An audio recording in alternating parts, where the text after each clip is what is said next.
ایک دفعہ میں لاہور گیا، وہاں کے دوستوں نے کہا کہ سیر کرتے ہیں، آپ کہیں جاتے نہیں ہیں، بس مدرسے میں پڑھاتے رہتے ہیں، تو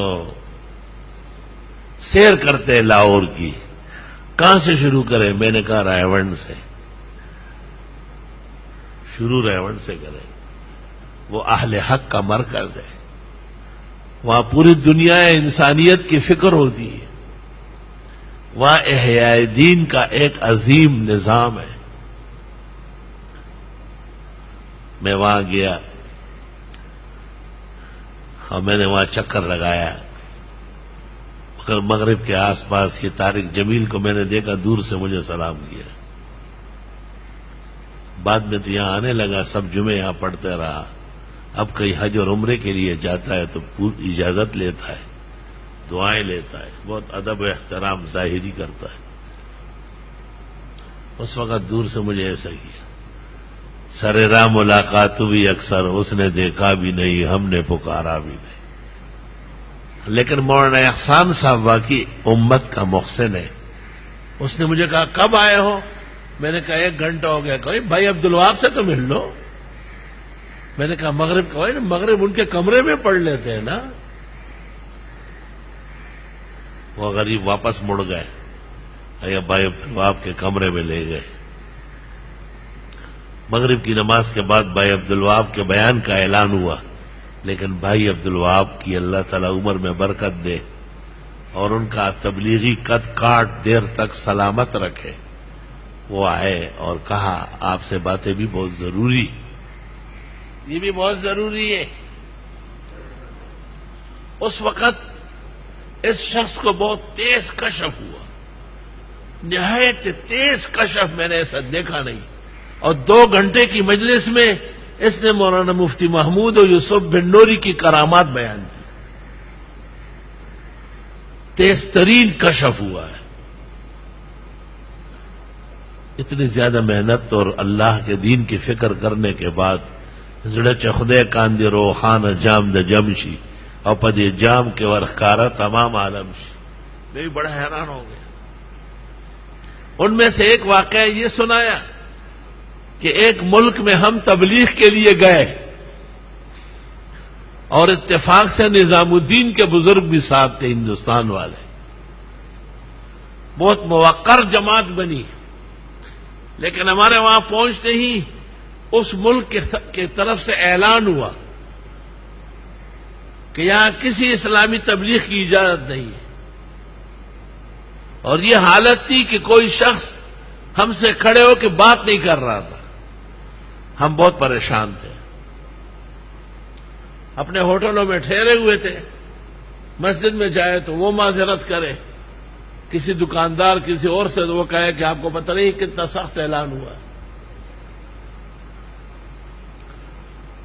اتنے میں ہمیں پتہ چلا کہ یہاں پر ایک اجلاس ہے کئی ملکوں کا، اور پاکستان کی طرف سے جو وفد آیا ہے اس میں حضرت مولانا مفتی محمود صاحب تشریف لائے۔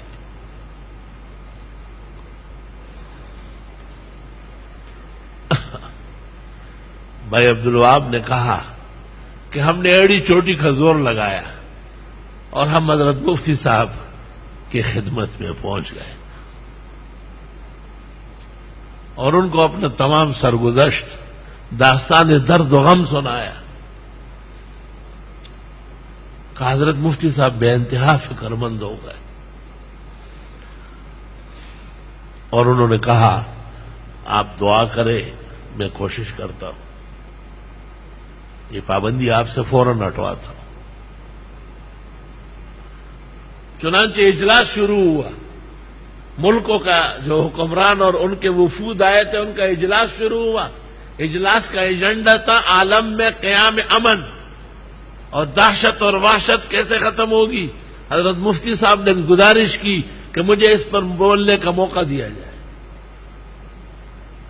پاکستان کے مندوب کی حیثیت سے آپ نے تقریر کی اور آپ نے امن کی ضرورت، امن کی فضیلت، امن کا ماحول، امن کے قیام کے وجوہ، امن کو نقصان پہنچنے والے وجوہ، تو انہوں نے کہا یہ کس طرح ہوگا؟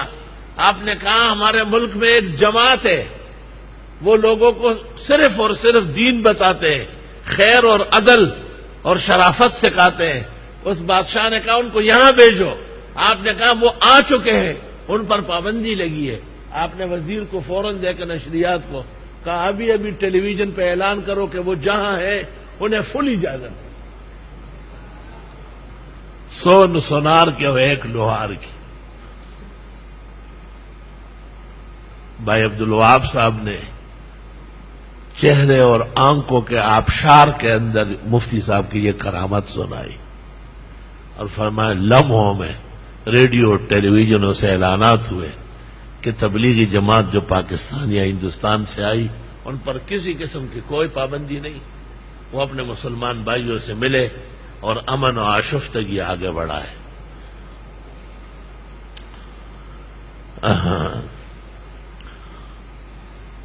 تبلیغی موقف اور ان کے بعض وجوہ کی اصلاح علماء پر فرض ہے، لیکن اس سے کوئی کم دید اور نادید یہ سمجھے کہ ہم ان کے مخالف ہیں یا وہ اور ہم اور ہیں، اس جیسے اجہل الجاہلین دنیا میں نہیں ہو۔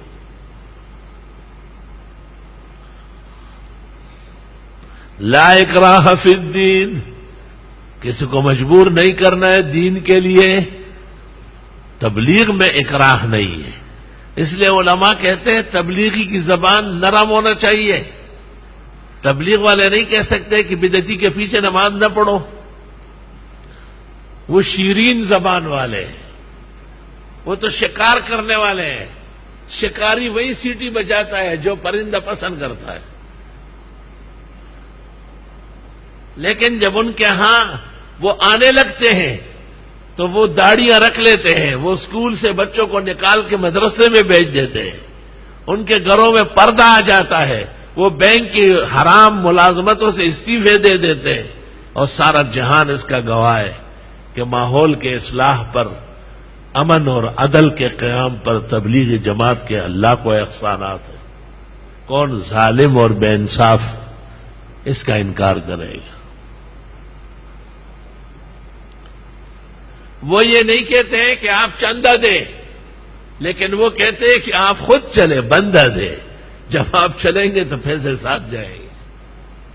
بڑے ہوشیار ہے، چندہ نہیں مانگتے۔ سعید قادری جب بدعتی ہو چکا تھا تو لوگوں سے کہتا تھا یہ چندہ نہیں مانگتے، بندہ مانگتے ہیں۔ بندہ اس لیے مانگتے ہیں کہ جب بندہ ہاتھ آئے سب کچھ آ جائے گا۔ الحمدللہ، خدا تعالیٰ ان کے راستے ہموار رکھے، ان کی عزت اور ان کا شرف بلند فرمائے، اور اللہ پورے عالم میں تبلیغی راستے ہموار فرمائے، تبلیغی روشنی سے کفر کی عمارت منور فرمائے، وہاں کے ایوانوں میں توحید و سنت کے ترانے بلند فرمائے۔